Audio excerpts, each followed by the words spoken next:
Bienvenidos al canal del lector de Ortega y Gasset.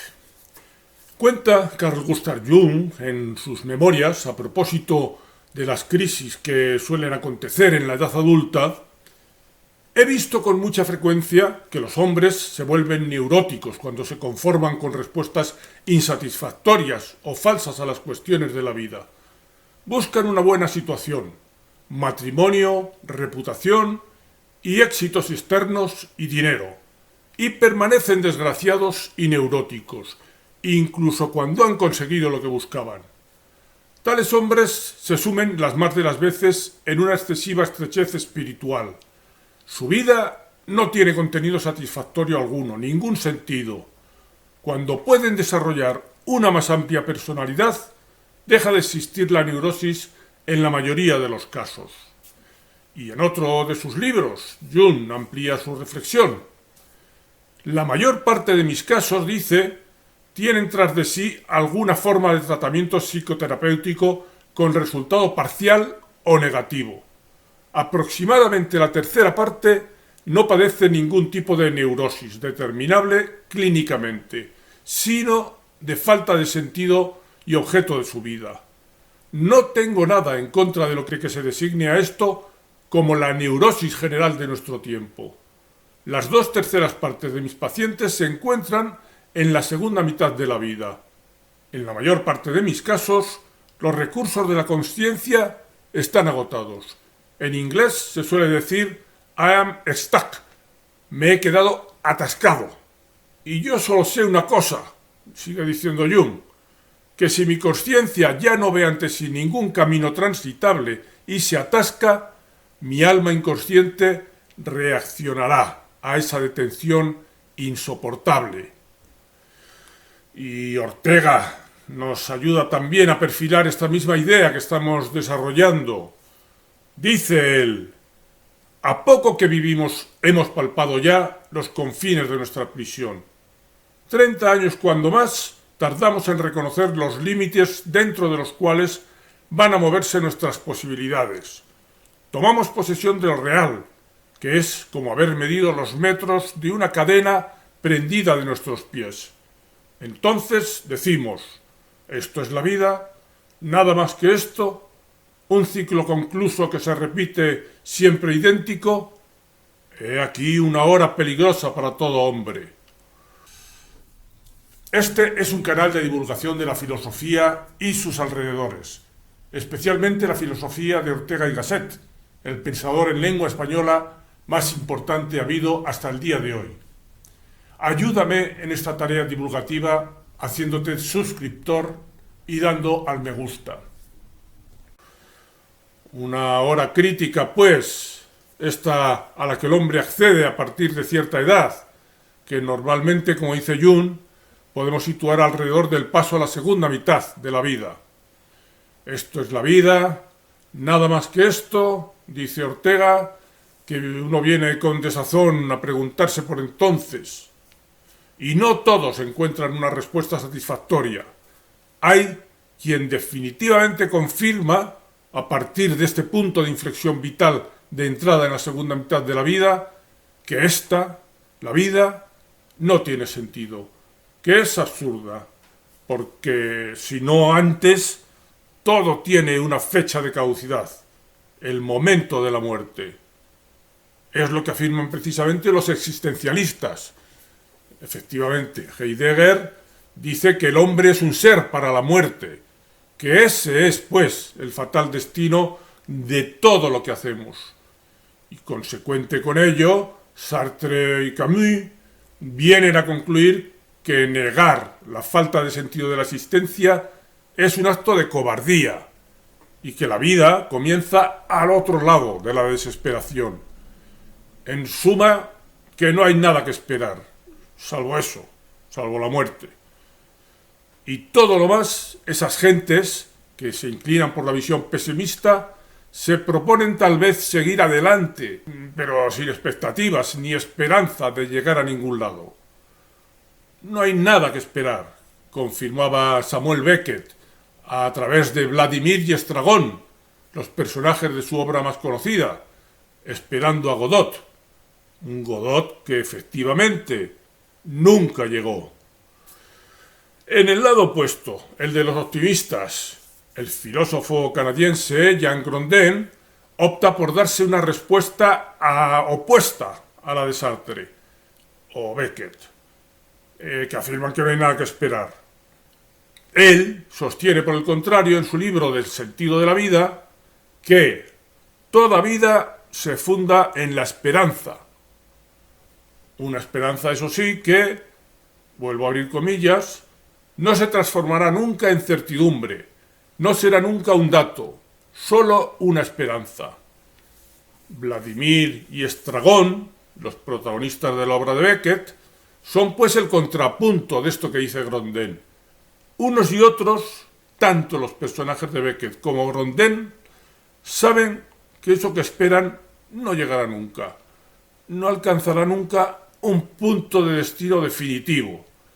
Y en eso se parecen, pero mientras que aquellos aceptarían el aserto de Sartre y los existencialistas, y sólo después de la desesperación comenzarían a vivir o a llevar adelante lo que les quedase de la vida después de esa amputación, mientras tanto, Grondin, por el contrario, lo que propone es afirmarse, pese a todo, en la esperanza.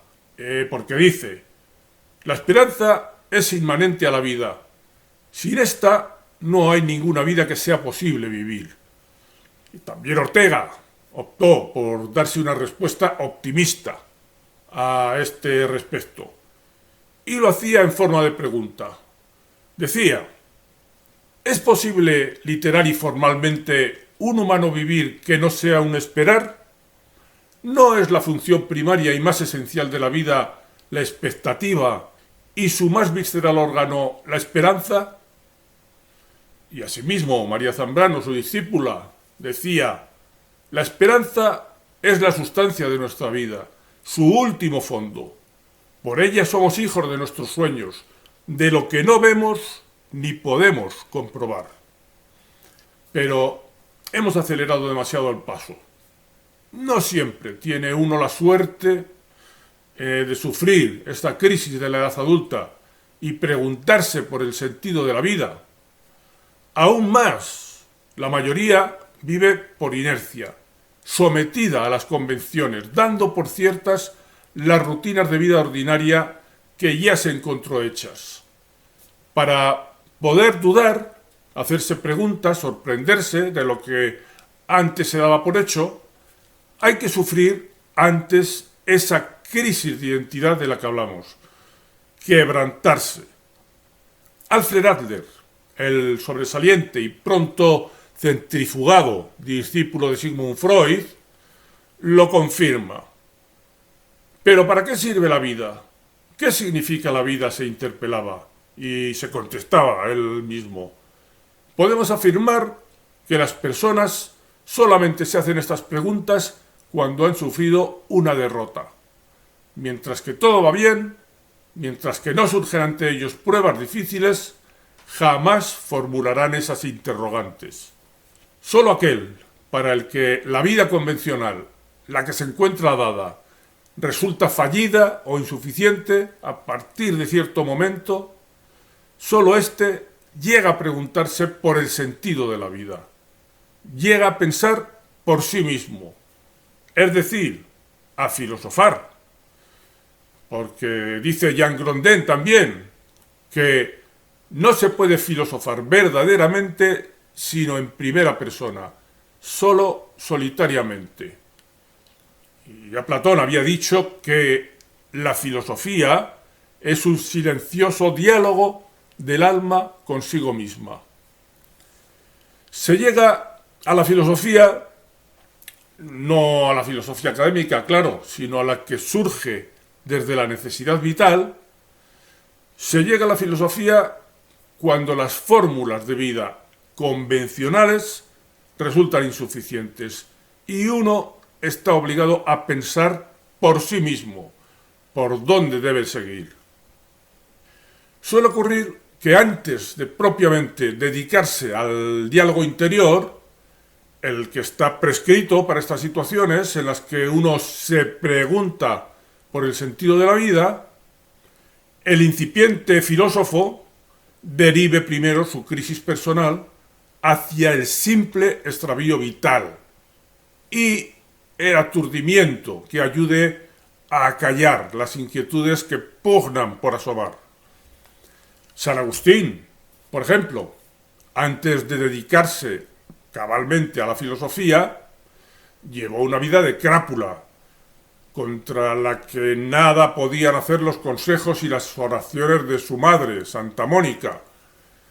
Los primeros atisbos de respuesta a las grandes preguntas de la vida los llevó San Agustín por el lado de la marginalidad. Se apuntó a la secta herética de los maniqueos y, mientras tanto, su comportamiento en general era desordenado, lo que él mismo entendió después como pecaminoso. Ya empezaba por entonces a sentir la llamada de la sensatez, pero negociaba con Dios un cierto retraso en el acceso a la misma, porque parece que la vida transgresora tiene sus compensaciones. Así que, según dejó transcrito en sus confesiones, le decía a Dios: «Hazme puro, pero aún no».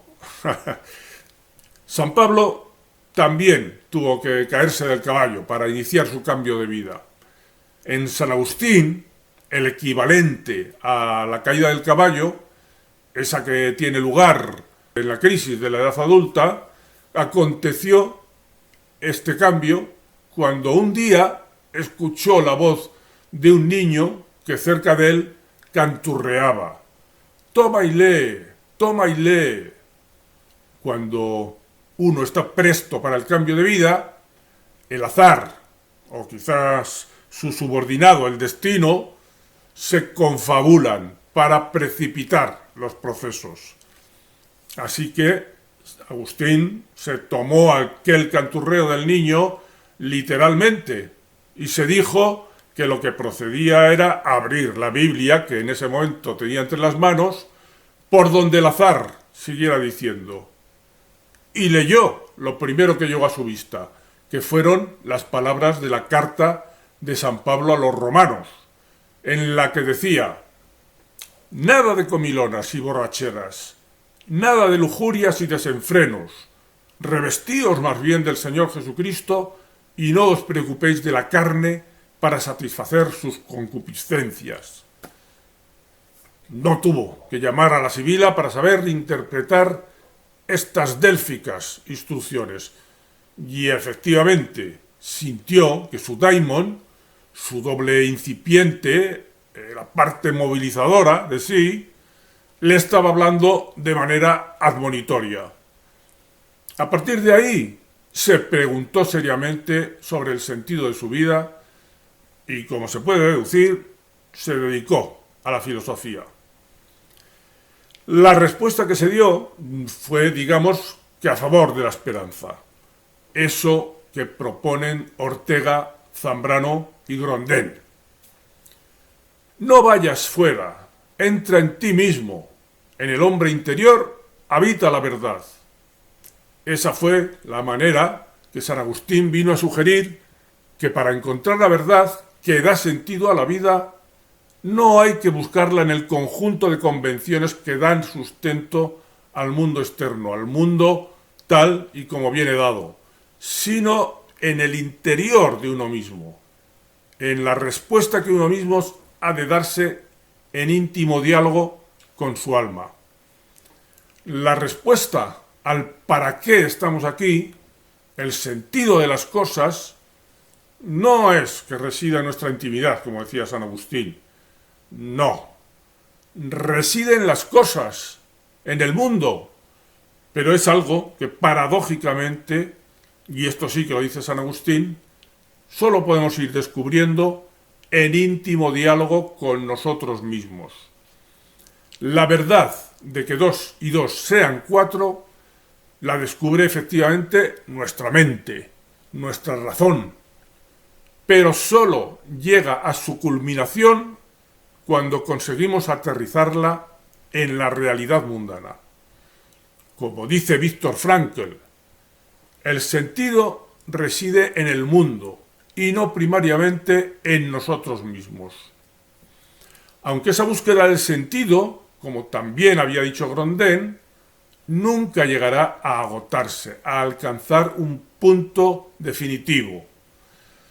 Decía San Agustín que ni yo mismo comprendo todo lo que soy.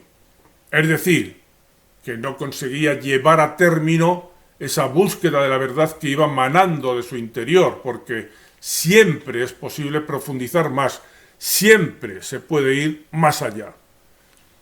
También Zambrano decía que vivir, al menos humanamente, es transitar, estarse yendo hacia siempre más allá. Sigamos con nuevos ejemplos de esta crisis de la edad adulta que le llevan a uno a convertirse en filósofo. El libro en que se funda la filosofía moderna es El discurso del método, de Descartes, que es también otra autobiografía como las Confesiones de San Agustín.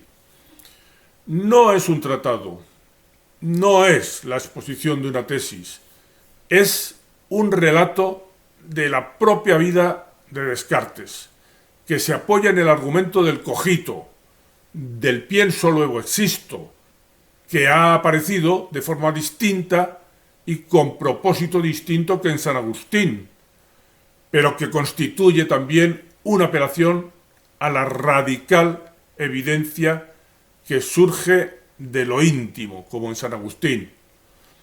De nuevo, la filosofía surge de una apelación al diálogo interior, al pensamiento, como forma de sobreponerse a los errores, engaños o insuficiencias de los convencionalismos, del saber ajeno que sustituye al propio esfuerzo, de las respuestas a preguntas que no hemos tenido que hacernos en primera persona.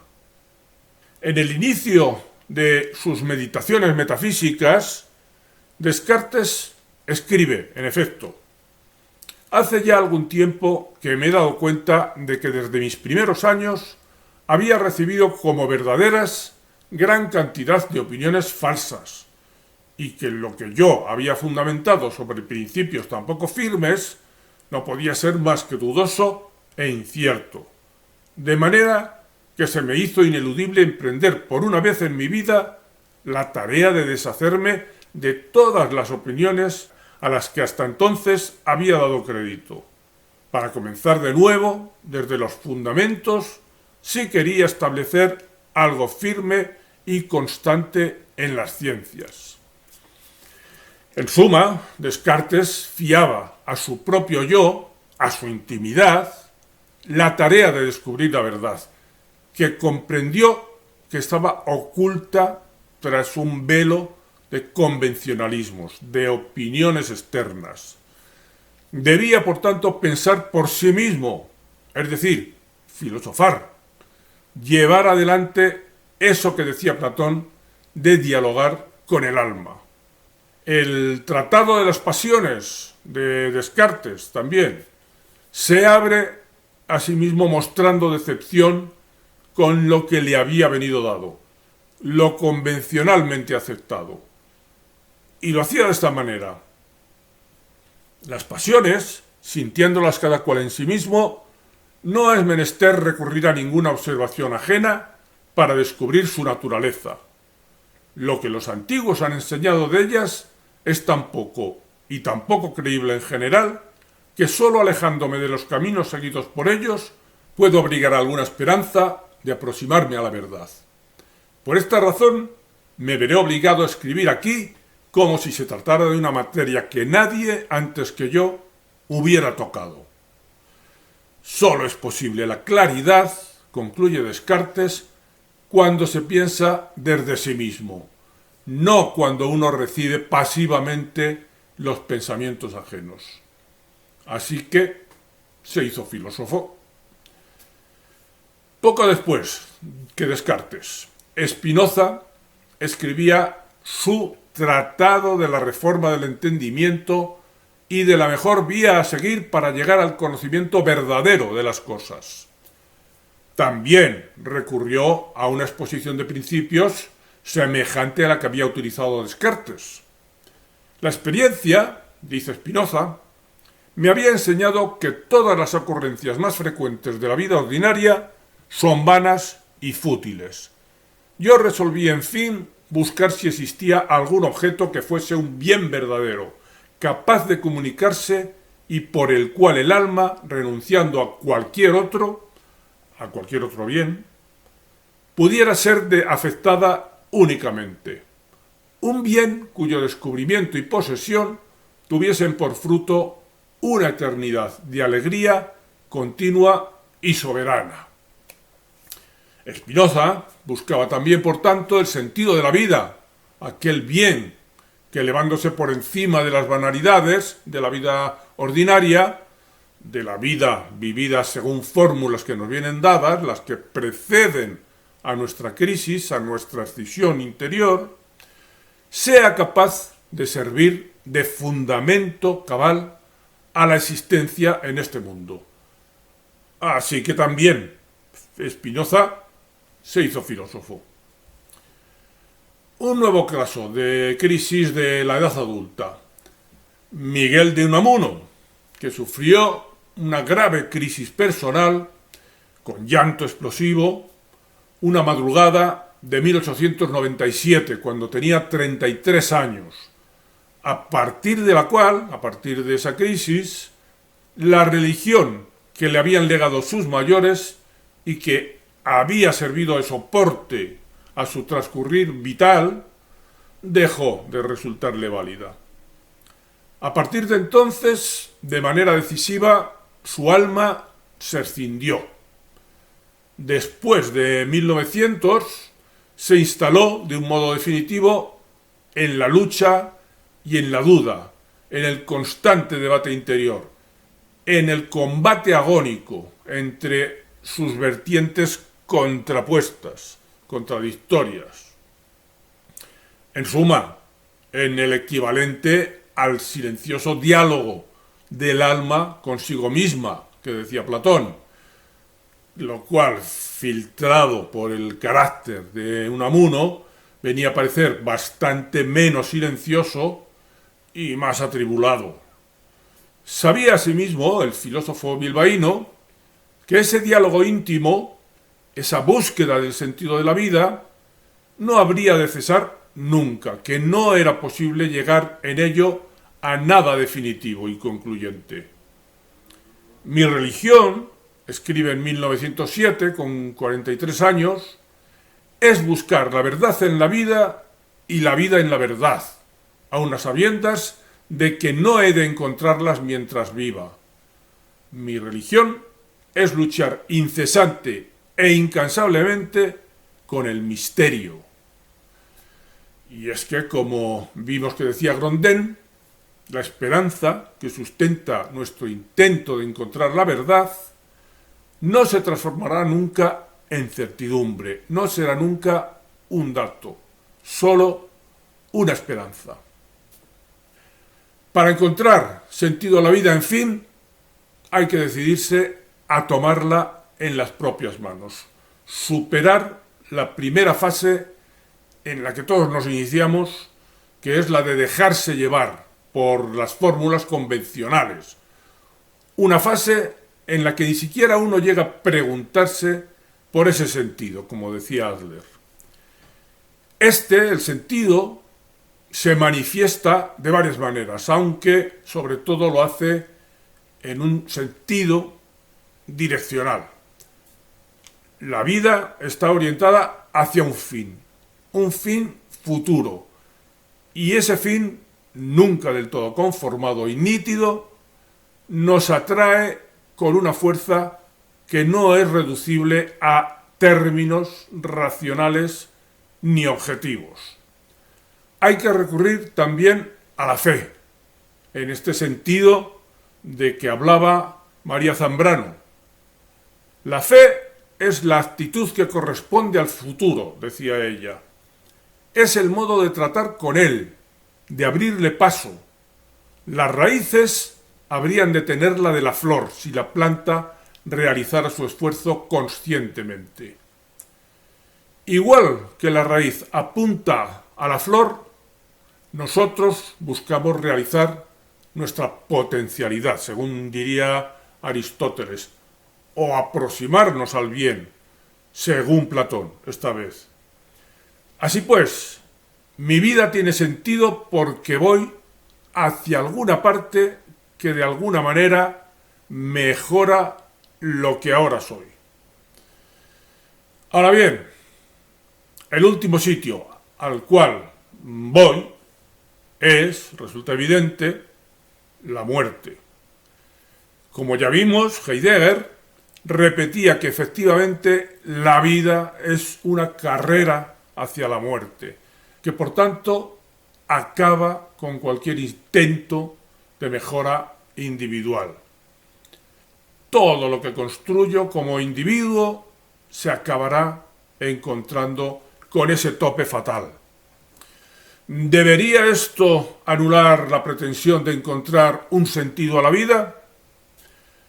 ¿Habremos de ubicarnos, como Sartre proponía, en la desesperación y sólo después de ello ir tirando como y hasta donde podamos, es decir, hasta que la muerte ponga fin a esa inutilidad acumulativa que hasta entonces fue la vida?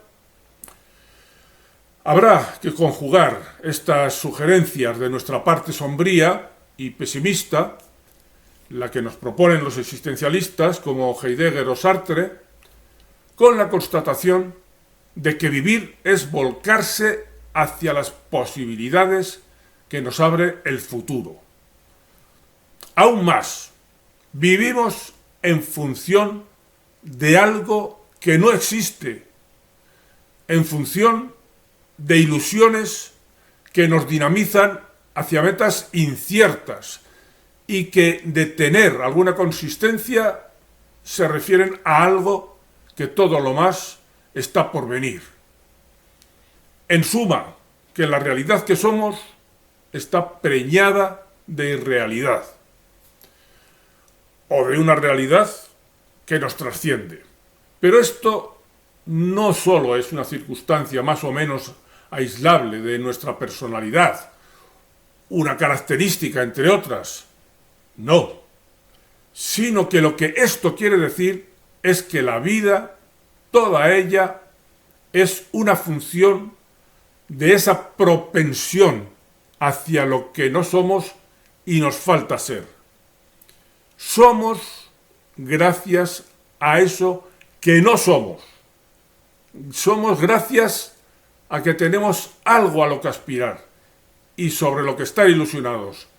Algo que esperamos alcanzar y que trasciende nuestro presente y que sin embargo no podemos llegar a conocer plenamente de qué se trata, porque siempre nos sentiremos impulsados a seguir más allá de donde ya habíamos llegado. Y salvo que caigamos en esa forma de renuncia a la vida que constituye la depresión, ese ser en marcha que somos, lo somos hasta el último instante de esta vida. Si no participáramos de esa tensión que tira de nosotros hacia adelante, hacia el futuro, la vida desaparecería o se pondría en el trance de desaparecer. No tendría ninguna función que realizar, ningún hueco que venir a rellenar.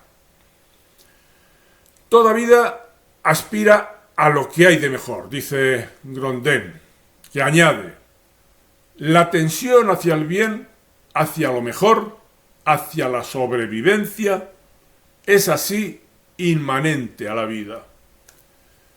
Por tanto, la misma condición humana postula el más allá, puesto que si no lo hay, si no hay permanentemente un más allá tirando de nosotros, no hay vida. María Zambrano decía precisamente: vivir, al menos humanamente, es transitar, estarse yendo hacia siempre más allá.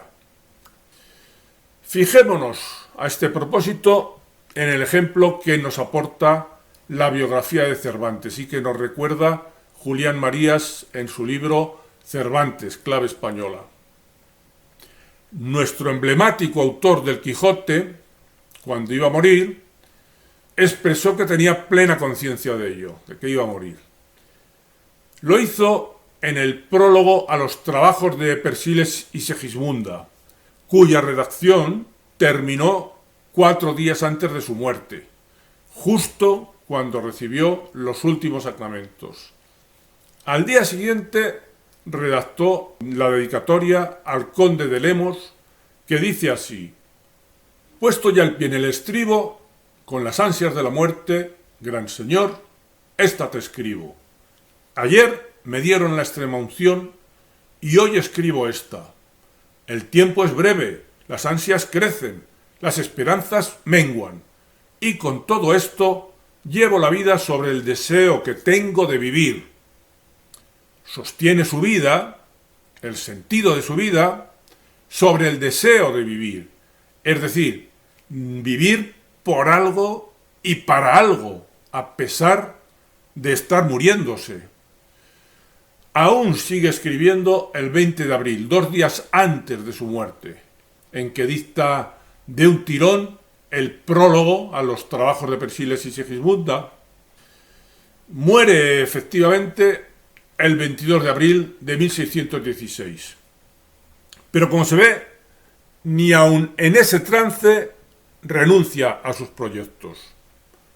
Aún tenía pendientes otras novelas que había prometido escribir en sus prólogos y dedicatorias, así como la segunda parte de la Galatea.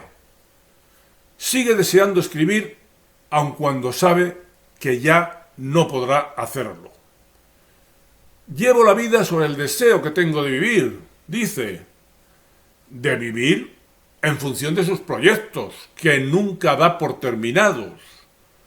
Mientras Cervantes vive, sigue proyectando, sigue mirando al futuro, sabe quién es y sigue queriendo serlo. El yo que siente ser le es irrenunciable, incluso cuando la muerte se le avecina. Y ese yo que es incluye los proyectos, lo que todavía no es, en suma, lo que no existe.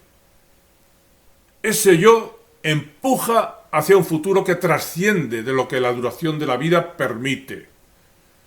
Dando sustento a esta aparente incongruencia, decía Viktor Frankl: no existe ninguna situación en la que la vida deje ya de ofrecernos una posibilidad de sentido.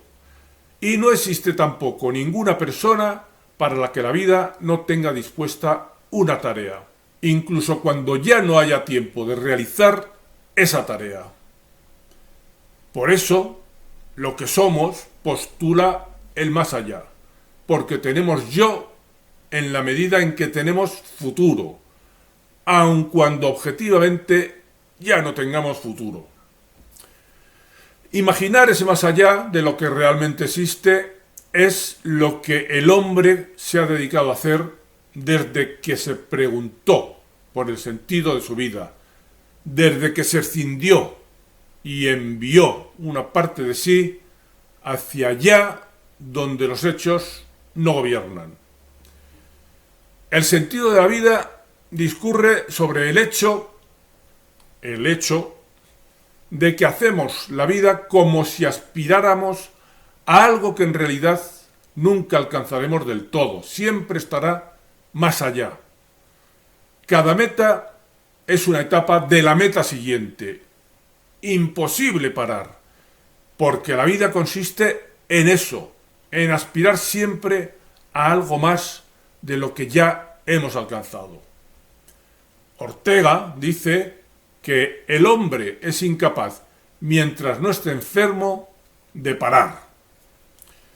Sobre esa aspiración, siempre insatisfecha, discurre la vida, que se inventó precisamente para recorrer el camino hacia lo inexistente.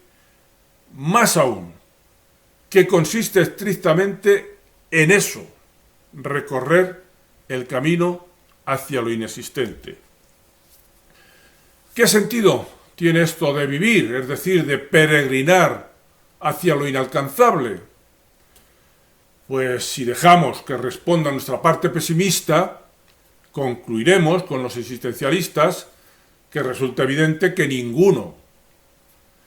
Si después de la crisis de la edad adulta respondemos nosotros mismos, los que estamos metidos en el empeño de vivir de manera optimista, diremos que el sentido de la vida es una verdad que como 2 y 2 sean 4, descubrimos en nuestra intimidad y que esperamos que esa verdad culmine de alguna manera en la realidad externa, la que nos trasciende.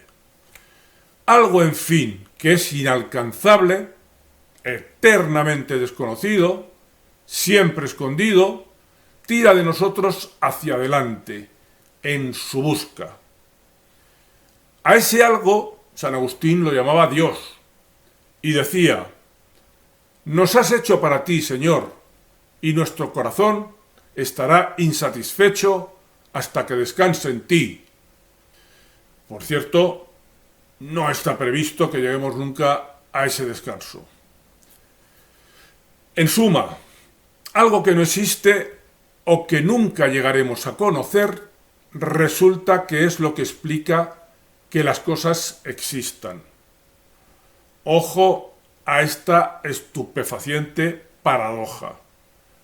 Lo que no existe explica, da razón de lo que existe. Sobre esta paradoja se ha constituido la vida. Sin esa aspiración a lo que no existe, a lo inalcanzable, la vida tampoco existiría. Hasta otro vídeo, amigos.